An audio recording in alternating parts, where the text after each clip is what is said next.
नमस्कार मैम कुमार। आज हम एक बहुत ही विशेष चर्चा लेकर आप सभी के समक्ष उपस्थित हुए हैं और विषय है सेहत। जी हाँ, पूरे बिहार में हम सभी जानते हैं कि जो हमारे डॉक्टर्स हैं, वो तमाम चीज़ों को लेकर हमारा ख़्याल रखते हैं। लेकिन तरह-तरह की बीमारियों के लिए तरह-तरह के डॉक्टर हैं। तो आज हमारे साथ हैं बिहार के जाने-माने यूरोलॉजिस्ट, मूत्र रोग विशेषज्ञ डॉक्टर प्रवीण कुमार सिन्हा जी। प्रणाम डॉक्टर साहब। धन्यवाद। सर, आमतौर पे लोगों में ये धारणा है कि बिहार में लोगों को अच्छा इलाज नहीं मिलता या अच्छी तकनीक नहीं है। लेकिन मैं आप लोगों को बताना चाहूँगा कि अब तकनीक भी बढ़ चुकी है और हमारे डॉक्टर्स पहले से ज़्यादा उन्नत हैं और बेहतर इलाज हो रहा है। डॉक्टर साहब, मैं आपसे पूछना चाहूँगा, चूँकि आप मूत्र रोग विशेषज्ञ हैं और मूत्र संबंधी बहुत सारी ऐसी समस्याएँ होती हैं, जिसमें विशेष रूप से पथरी का हो जाना होता है। तो सर, ये पथरी क्या है? मैं इसके विषय में जानना चाहूँ। देखिए, पथरी की बीमारी आज एक बहुत कॉमन बीमारी के रूप में हम लोग देखते हैं। जी।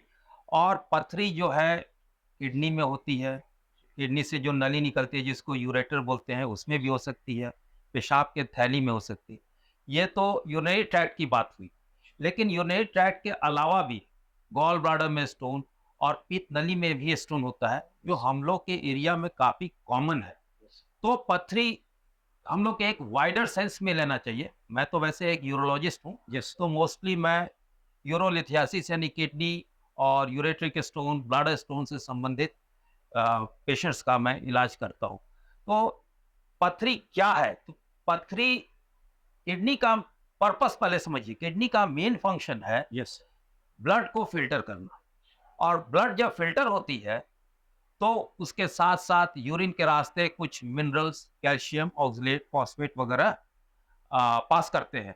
तो ये कैल्शियम, ऑक्सलेट, मिनरल्स जो यूरिन में रहते हैं, धीरे-धीरे डिपॉज़िट करते हैं, और जहाँ कहीं भी इन्फेक्शन का सोर्स हो या रुकावट का सोर्स हो, ये आपस में मिलते हैं और धीरे-धीरे करके सेडिमेंट फ़ॉर्म होता है और स्टोन बन जाते हैं। इस तरह से ये किडनी स्टोन का फ़ॉर्मेशन होता है। अगर छोटा रहेगा तो ये किडनी स्टोन ग्रेजुअली किडनी से नीचे सरक करके यूरेटर में आ सकता है और कभी-कभी पास भी कर सकता है। लेकिन कभी अगर सिम्पटम्स नहीं दे रहा है तो धीरे-धीरे एक ही जगह बैठे-बैठे ये काफ़ी बड़ा भी बन जा सकता है। तो ये डिपेंड करता है कि किसमें किस रूप में ये प्रेज़ेंट करे। तो अमूमन these are the minerals which deposit themselves in the kidney. यानी कि मरीज़ों को ख़्याल रखना चाहिए कि इसे जल्द से जल्द ठीक किया जाए।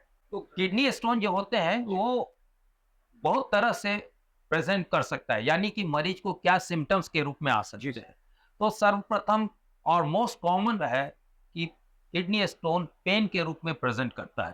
कि अगर किडनी में पेन है तो पसली के नीचे, जिसको रिब्स हम लोग बोलते हैं, रिब्स के नीचे दर्द हो जाता है, और जब वहाँ से सरक करके नली में पहुँचती है, यूरेटर जिसे बोलते हैं, तो नीचे के भाग में लोअर एब्डोमेन में या कभी-कभी नीचे टेस्टिकल के एरिया में भी ये प्रेज़ेंट कर सकता है। तो मोस्ट कॉमन प्रेज़ेंटेशन है पेन।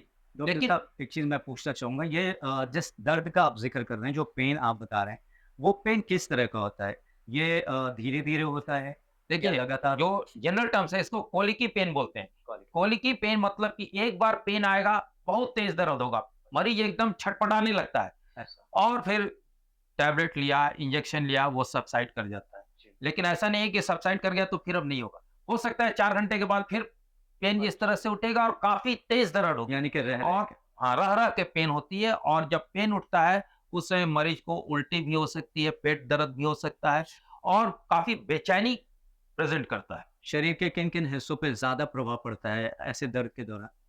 सबसे पहला तो किडनी एरिया में, जो पसली के नीचे हम लोग बोलते हैं, जी। उसमें ये काफ़ी कॉमन है। फिर पेट के नीचे के भाग में ये काफ़ी लोअर कॉमन होता है, लोअर लोअर एब्डोमेन में। जी, पेन बहुत ज़्यादा। काफ़ी ज़्यादा होता है। और सर, आपने इतनी तमाम जानकारियाँ दी। मैं ये पूछना चाहूँगा कि ये जो तमाम चीज़ें हैं, इससे बचा कैसे जा सकता है? कोई मरीज़ अगर पहले से इन चीज़ों को जाने तो क्या बच सकता है? देखिए, किडनी स्टोन से बचने के लिए सबसे इम्पोर्टेंट है कि हम लोग को अपना फ्लूइड इंटेक बढ़ा देना चाहिए। नॉर्मल जो हम लोग फ्लूइड इनटेक लेते हैं, उसमें कम से कम 3 to 4 litres of urine pass करना चाहिए।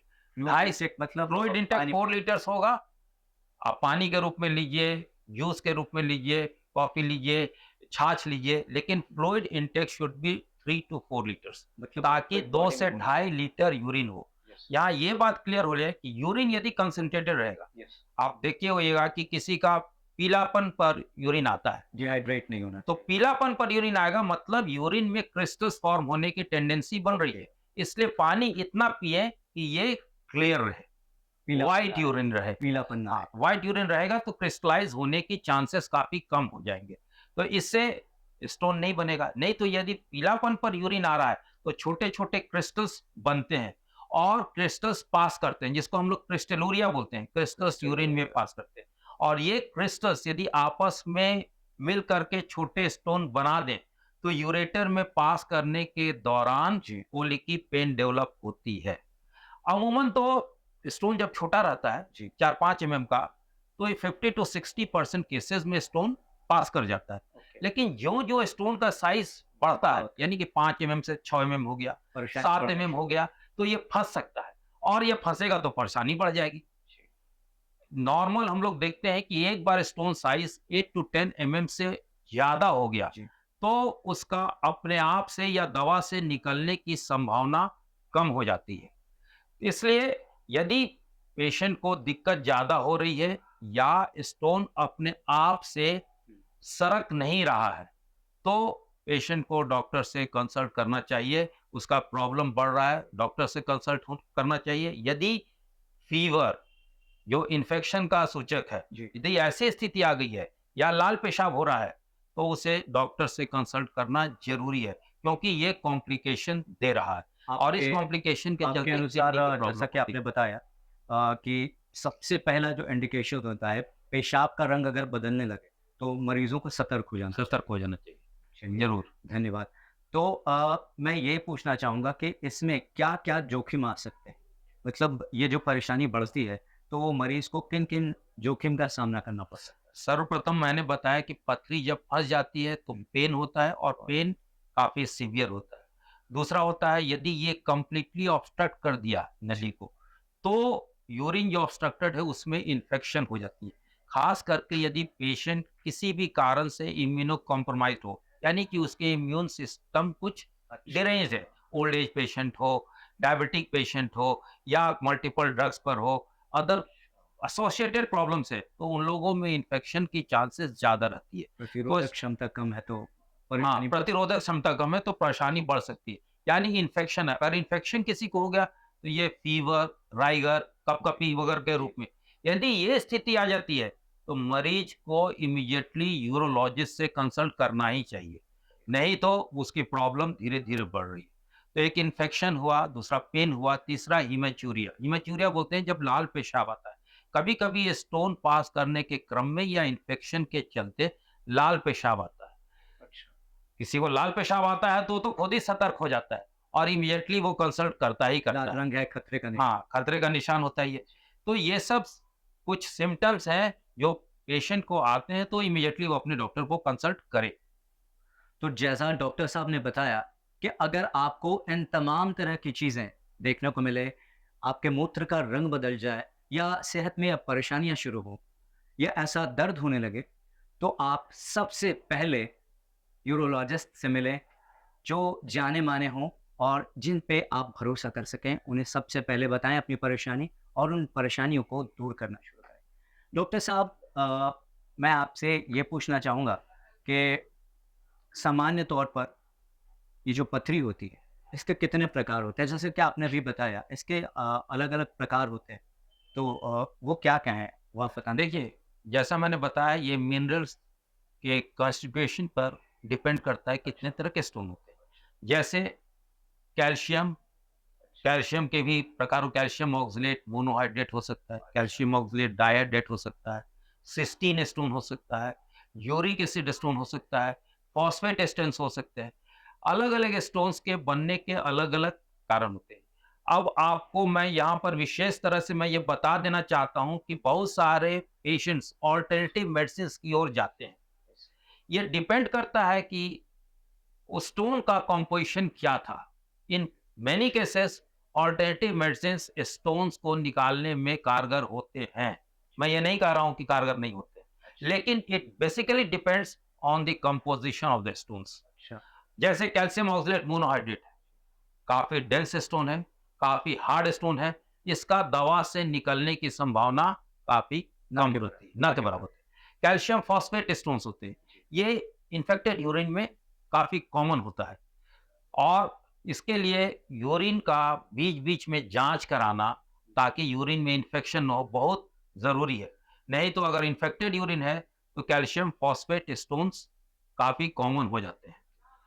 अब कैल्शियम फॉस्फेट है, किसी का आपने एक्स-रे कराया, हो सकता है उसकी डेंसिटी कम है, यो इसलिए एक्स-रे में ना दिखे। जी। कैल्शियम ऑक्सलेट मोनोहाइड्रेट है, उसकी डेंसिटी काफ़ी ज़्यादा है, उसमें दिख जाती है। किस स्टोन की क्या डेंसिटी है, इसके लिए स्टैंडर्ड इन्वेस्टिगेशन सीटी स्कैन है। यानी कि पथरी के घनत्व पे निर्भर करता है कि वो डायग्नोज होता है टाइम पे या नहीं होता हाँ, अब घनत्व तो इसलिए भी इंपॉर्टेंट है, है। जी। हम लोग को इसका ट्रीटमेंट करना है। जी। अगर सॉफ्ट स्टोन्स है, या तो मेडिसिन के चल द्वारा ट्रीटमेंट हो जाएगा, या जो बाहर से हम लोग शॉक वेव देते हैं, जी। ESWL बोली जाती है, शॉक वेव लिथोट्रिप्सी। यदि घनत्व तो कम है तो वो बाहर से जो वेव दिया जाता है उससे आसानी से टूट सकता है और टूट करके पेशाब के रास्ते पास कर जाएगा। लेकिन अगर वो हार्ड स्टोन है तो टूटने में मुश्किल है। ऐसे में कुछ सर्जिकल इंटरवेंशन करने की जरूरत होती है। जी। लेकिन मरीज को घबराना नहीं चाहिए कि सर्जरी अब हमको कराना पड़ेगा। आज किडनी स्टोन की सर्जरी काफी सेफ है, बहुत स्ट्रेट फॉरवर्ड है, दूरबीन से होती है, लेजर से होती है, और हॉस्पिटल स्टे भी मिनिमाइज हो गया। एक यानी समय कि था अब आज से 20 जोखिम साल बिल्कुल पहले, कम हो गया। हाँ, एक समय था 20 साल पहले जब बड़ा सा चीरा पड़ता था और मरीज को 15 दिन हॉस्पिटल में रहना पड़ता था। वो ज़्यादा अब जटिल। वो सब गॉन आर द डेज। आज आप एडमिट है, लिथोट्रिप्सी करा रहे हैं तो 2 घंटे में घर जाइए, और अगर दूरबीन से करा रहे हैं तो 2 दिन में आप चंगा होके घर जाइए। It's such a straight forward treatment at present कि मरीज तो डॉक्टर्स को आजकल बहुत थैंक्स देता है। इतना पेन लेकर के आया और 24 घंटे में क्वाइट रिलीव कर गया। ये अपने आप में बहुत बड़ी बात है जो डॉक्टर साहब ने हमें बताया कि पथरी के जो प्रकार हैं, एक पथरी जो होती है जिसे बड़ी सहजता के साथ, तरंगों के साथ तोड़ा जाता है, निकाला जाता है और आप सामान्य तौर पर बिल्कुल स्वस्थ हो जाते हैं। लेकिन कुछ पथरियाँ ऐसी भी होती हैं जिसका घनत्व बहुत ज़्यादा होता है, जो आपको बहुत ज़्यादा परेशान करता है। वो दवाइयों से ठीक नहीं किया जा सकता, उसके लिए प्रॉपर ट्रीटमेंट की ज़रूरत होती है, जैसे कि डॉक्टर साहब ने बताया। तकनीक बढ़ चुकी है और काफ़ी उन्नत तकनीक है, महज़ 2 घंटे में आपका इलाज हो सकता है, आप पीड़ा मुक्त हो सकते हैं और स्वस्थ होकर घर जा सकते हैं। डॉक्टर साहब देखिए, यहाँ मैं एक बात ज़रूर स्ट्रेस करना चाहूँगा, किस स्टोन के लिए कौन-सा ट्रीटमेंट उचित होगा, जी सर। इसके लिए आपको यूरोलॉजिस्ट की परामर्श की नितांत ज़रूरत है। नहीं तो नीम हकीम खतरे जान वाली बात है, जिनको स्टोन के बारे में, स्टोन की साइज़ क्या है, साइट क्या है, प्रकार क्या है, आइडिया नहीं है, तो इस सभी स्टोन को एक ही ढर्रे पर चलाते हैं। आज का ट्रीटमेंट यह नहीं है। पेशेंट टू पेशेंट ये वैरी करता है, जिसका उचित एडवाइस आपको एक यूरोलॉजिस्ट दे सकते हैं। ये बहुत गहरा ज्ञान है जो डॉक्टर साहब ने हमसे साझा किया। नीम हकीम खतरे जान।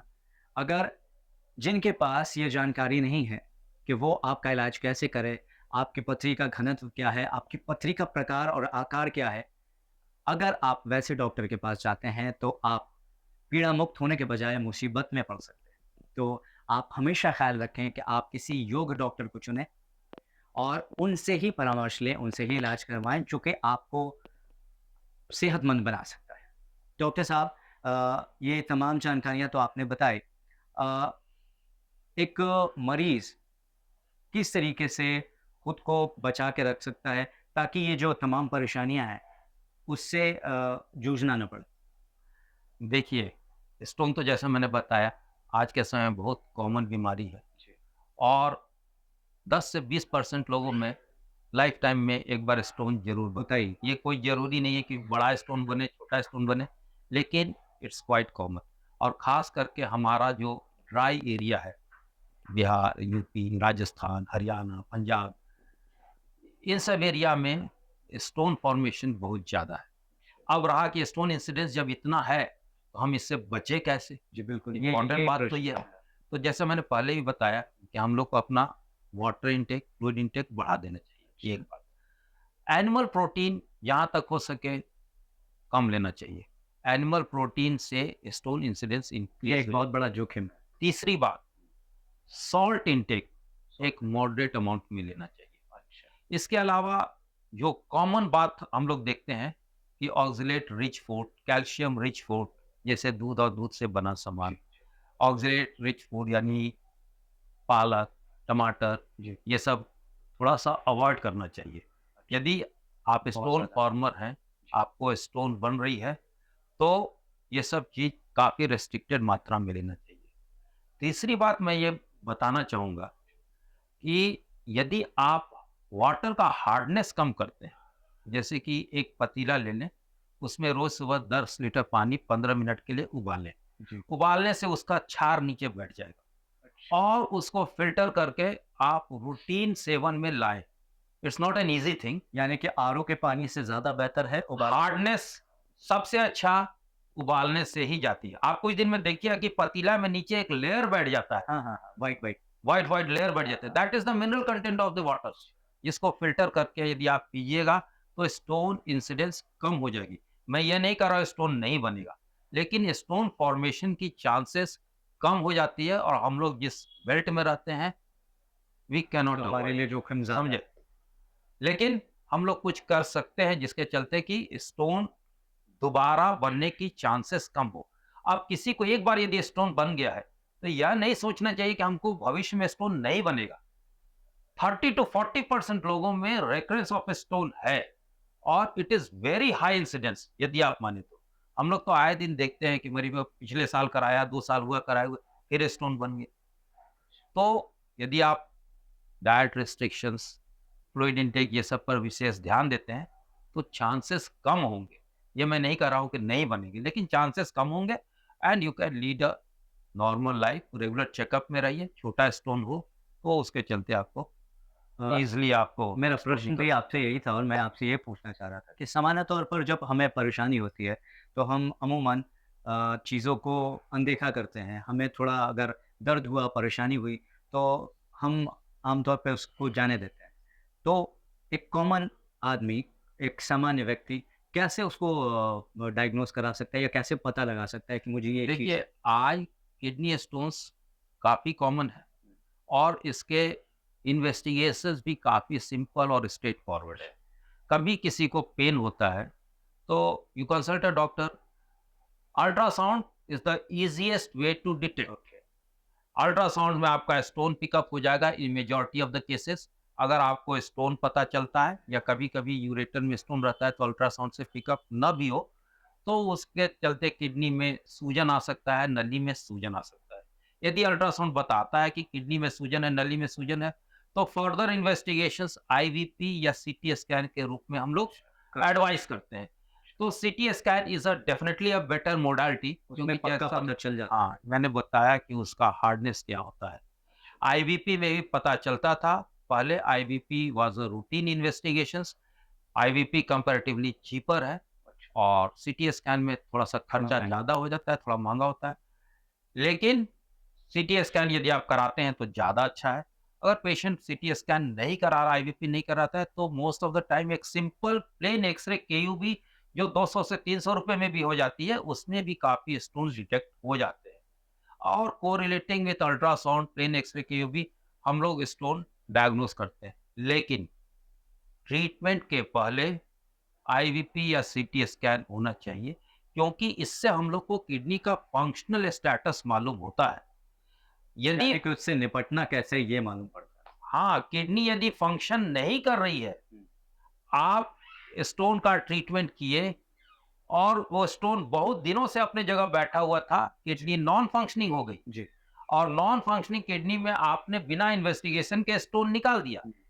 हो सकता है कि 1 साल के बाद आपका पेशेंट आपको क्लेम करे कि हमारा तो स्टोन का ऑपरेशन हुआ था और मेरा किडनी काम नहीं कर रहा है। यदि आपने फर्स्ट हैंड ट्रीटमेंट के समय ये इन्वेस्टिगेशन नहीं कराई यानी कि और उसका फंक्शनल स्टेटस नहीं जाना, तब आप लिटिगेशन में पड़ सकते मुश्किल हो सकता हैं। मुश्किल हो, इसलिए एक फंक्शनल स्टेटस किडनी का जानना जरूरी है, जो हम लोग को आईवीपी, सीटी स्कैन या कभी-कभी रीनोग्राम एक टेस्ट होती है, जिससे परसेंटेज फंक्शन और किडनी को फिल्टर करने की क्षमता वगैरह मालूम होता है। तो दीज आर द इन्वेस्टिगेशंस जो पेशेंट्स को एडवाइस करना चाहिए, सीटी स्कैन, रीनोग्राम।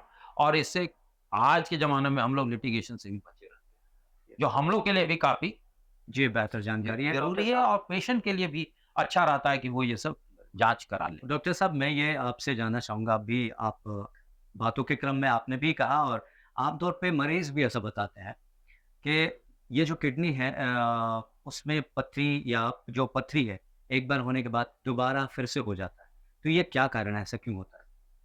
देखिए, अभी तो मैंने बताया कि 40% केसेस में हम लोग के एरिया में रिकरेंस है। अच्छा। अब कुछ और भी कारण होते हैं, जैसे अगर इन्फेक्टिव स्टोन है, तो यूरिन में इन्फेक्शन हो रहा है, इन्फेक्शन से एक सोर्स बनता है जिसको नाइडस बोलते हैं, उसके ऊपर मिनरल्स का लेयरिंग होने लगता है अच्छा। और स्टोन बनता है। कभी-कभी यूरिनरी ट्रैक्ट में, किडनी में या यूरेटर में किसी तरह की रुकावट है। रुकावट के चलते क्या होता है कि किडनी में या यूरेटर में यूरिन का स्टैग्नेशन होता है। जब यूरिन का स्टैग्नेशन होगा, तो कचरा नीचे सेडिमेंट्स के रूप में जमता रहेगा और कचरा जम रहा है तो स्टोन का रिकरेंस होगा। तो इन सब केसेस में स्टोन निकाल देना अपने आप में उचित इलाज नहीं है। हम लोग को कारण जानना चाहिए, यानी जड़ से इलाज हो रहा हाँ, कि किस कारण से इसे स्टोन बना है। है, बिल्कुल। जिसके लिए हम लोग को इन्वेस्टिगेशंस की जरूरत है। आप इसीलिए भी सीटी स्कैन की बात कह रहे हाँ, जब इन्वेस्टिगेशन कराएँगे तब मुझे कारण पता चलेगा। हैं। जी, बिल्कुल। तो मैं पथरी तो निकालूँगा ही, साथ-साथ जिस कारण से स्टोन बना है, जो मूल उसका कारण है, निदान करना ज़रूरी है। ये नहीं तो बहुत बार सिर्फ़ स्टोन निकाल देने से फिर 1 साल के बाद मरीज़ दूसरी बार स्टोन लेकर के आ जाता है। दोनों के लिए एम्बैरेसिंग सिचुएशन हो जाती है। इसलिए प्रॉपर इन्वेस्टिगेशंस कराना ज़रूरी है। डॉक्टर साहब, अगर किडनी में पथरी हो जाए, तो वो शरीर पे क्या-क्या प्रभाव डाल सकता है? देखिए, किडनी में पथरी है, तो सबसे पहले तो किडनी में इन्फेक्शन दे सकता है। कभी-कभी किडनी से लाल पेशाब आता है, जिससे हीमेचूरिया होता है। तीसरी बात है कि अगर उसके आउटलेट को ये ब्लॉक कर देता है, तो किडनी में सूजन बढ़ जाती है। वो सूजन में इन्फेक्शन हो सकता है। तो जब सूजन बढ़ेगी, तो किडनी एरिया में पेन होगा, इन्फेक्शन होगा तो फीवर राइगर होगा। ये सब प्रॉब्लम्स किडनी में स्टोन होने का। अगर यूरेटर में स्टोन होता है, तो यूरेटर में स्टोन अमूमन अपर पार्ट में, मिडिल पार्ट में या लोअर पार्ट में कहीं भी हो सकता है। जिस पार्ट में स्टोन फँसता है, जी। उससे रिलेटेड एरिया में ये पेन या उल्टी, नौज़िया, वॉमिटिंग जो बोलते हैं हम लोग, जी। या कभी-कभी लाल पेशाब के रूप में दे सकता है। तो इसके जो उपचार हैं, वो किस प्रकार से होते हैं? अब उपचार की जहाँ तक बात है, तो किडनी स्टोन का उपचार, यूरेट्रिक स्टोन का उपचार अलग-अलग तरीकों से किया जाता है। जी। किडनी स्टोन जैसे मैंने अभी आपको बताया कि छोटा स्टोन रहता है 1.5 सेंटीमीटर, तो जो शॉक वेव लिथोट्रिप्सी बोलते हैं, उसको बाहर से रे देके चूर किया जाता है और किडनी में पथरी चूर हो जाती है। जो बालू के रूप में कण होते हैं, वो पेशाब के रास्ते धीरे-धीरे पास करते हैं। ये छोटे स्टोन के लिए कारगर होता है। अगर इससे भी छोटा स्टोन है, 5 एमएम, 6 एमएम का, तो हम लोग दवा दे करके वेट कर सकते हैं, स्पॉन्टेनियसली ये स्टोन पास कर सकता है। तीसरी बात है कि अगर स्टोन बड़ा हो गया है, तो अभी पेशाब के रास्ते से जो किडनी स्टोन है, इसको हम लोग लेज़र के द्वारा ब्लास्ट करते हैं ताकि उसका डस्ट पास कर जाए। इसको आरआईआरएस मेथड बोलते हैं। छोटे स्टोन के लिए ये कारगर होता है, लेकिन यदि ये स्टोन बड़ा हो जाए, तो फिर हम लोग को उसको दूरबीन से निकालने की ज़रूरत होती है, जिसे हम लोग पीसीएनएल बोलते हैं। पीठ के रास्ते एक छेद करके दूरबीन डाली जाती है और स्टोन को फ्रैगमेंट करके निकाला जाता है। टुकड़ा। आज पीसीएनएल के द्वारा बड़े-बड़े स्टोन को भी बहुत सहजता से निकाला जाता है। इसलिए आज स्टोन के लिए चीरा डाल करके पथरी निकालने की चांसेस बहुत कम हो ना के बराबर। ना के बराबर है। ये पीसीएनएल बहुत ही अच्छा मेथड है और इसमें इजली स्टोन क्लियरेंस काफी हो उन्नत जाती है। तकनीक है। अगर छोटा स्टोन है तो RIRS is also a good method. ये तो रही किडनी स्टोन। जी सर। यूरेट्रिक स्टोन है, तो यूरेट्रिक स्टोन पेशाब के रास्ते के द्वारा दूरबीन से स्टोन निकाली जाती है, जिसको URS बोलते हैं। तो यूरेट्रोरिनोस्कोपी, ये पेशाब के रास्ते से दूरबीन डाल करके निकाली जाती है। यूरेट्रिक स्टोन के लिए this is a very good method. आज आप कराइए, कल आप घर जाइए। और ब्लड स्टोन है वो तो दूरबीन से निकाल ही जाती है। तो आज any type of stones easily cleared with endoscopic method, मैं ये बोलूँ। और पेशेंट को आज टेंशन लेने की जरूरत नहीं है कि मुझे किडनी स्टोन हो गया। You talk to a doctor, conservative treatment है तो दवा से चली जाएगी, एनाल्जेसिक से चली जाएगी, नहीं तो एंडोस्कोपिक काफी सेफ है, स्ट्रेट फॉरवर्ड है, उसके द्वारा आपको क्लियरेंस हो जाएगा। डॉक्टर साहब, मैं ये जानना चाहूँगा कि किडनी में पथरी ना हो, इसके लिए मरीजों को क्या करना चाहिए? वो उनका क्या रहन-सहन होना चाहिए और किन चीज़ों से बचना चाहिए? देखिए, एक तो यदि हम लोग हॉट ह्यूमिड वेदर में रहते हैं अच्छा। तो स्वेटिंग हम लोग को ज़्यादा होती जी, है। बिल्कुल। जब स्वेटिंग ज़्यादा होगी तो यूरिन के रास्ते वाटर का एक्सपल्शन जो है, एक्सक्रीशन ज़्यादा। कम होगा। समझे? कम। सब सेट हो जाएगा। गर्मी, अच्छा। तो स्वेटिंग बढ़ जाएगी, यूरिन फॉर्मेशन कम होगा। इस तरह के कंडीशंस में हम लोग को वाटर इनटेक बढ़ाना चाहिए, समझे? ताकि यूरिन ज़्यादा से ज़्यादा पास हो। यूरिन ज़्यादा से ज़्यादा पास होगा तो क्रिस्टलाइजेशन कम होगी, डिपोज़िशन कम होगा, यानी स्टोन बॉडी का फॉर्मेशन के लिक्विड चांसेस कम होंगे। स्वेटिंग की वजह से अंदर। सेकंड थिंग है डाइटरी रिस्ट्रिक्शंस, जो हम लोगों ने पहले भी बोला कि कैल्शियम ऑक्सलेट रिच फूड्स थोड़ा अवॉइड करना चाहिए। जिन लोगों को कोल्ड ड्रिंक्स वगैरह की आदत है वो कोला वोला कोल्ड ड्रिंक्स थोड़ा सा कम कर दें, ये नहीं ले तो ज़्यादा अच्छा है। यानी कि कोल्ड ड्रिंक रिस्क फैक्टर की जैसा है। हाँ, it is a risk factor definitely. तो ये बहुत बड़ी बात है। जिस कोल्ड ड्रिंक का हम बड़े आनंद से और बड़े मज़े से इस्तेमाल करते हैं, वो हमारे सेहत के लिए कितना ख़तरनाक और ख़राब हो सकता है, डॉक्टर साहब ने हमें बताया। तो कोशिश करें कि हम इन चीज़ों से बचें, जो कि हमारे सेहत के लिए बिल्कुल भी बुरा है। डॉक्टर साहब, अब मैं आपसे पूछना चाहूँगा ओवरऑल, एक मूत्र विशेषज्ञ के नाते आप मरीज़ों को क्या सलाह देना चाहेंगे ताकि भविष्य में उन्हें किसी प्रकार की कोई परेशानी या दिक्कत ना पेश आए? तो अ, उनको क्या करना चाहिए? कैसा लाइफ़स्टाइल होना चाहिए? देखिए, एक तो है कि मॉडरेट ईटिंग हैबिट्स रखना चाहिए। हाइपरटेंशन, डायबिटीज़ ये सब है तो इसको प्रॉपर कंट्रोल में रखें। एक नियमित दिनचर्या जिसमें एक्सरसाइज, वॉकिंग वगैरह है, ये अपने आप में एक आदत डाल लें, समझे? और यदि आप ऑफ़िस वर्क करते हैं, सेडेंटरी हैबिट्स है, तब उनके लिए तो एक बहुत ही आवश्यक है कि मॉर्निंग, इवनिंग वॉकिंग ज़रूरी है, एक्सरसाइज और योगा बहुत ज़रूरी है। अगर आप एक्सरसाइज या सेडेंटरी वर्कर नहीं है, तब तो रूटीन जो आप काम कर रहे हैं दैट इज़ गुड इनफ, उसमें कोई बड़ी बात नहीं है। और आज जो हम लोग फूड वर्ल्ड, फास्ट फूड जो हम लोगों के बीच में काफ़ी हद तक पेनिट्रेट कर गया है, इसको हम लोग को जहाँ तक हो सके अवॉइड करनी चाहिए। Because these are rich in sodium, rich in proteins, और जिससे स्टोन फॉर्मेशन के चांसेस बढ़े।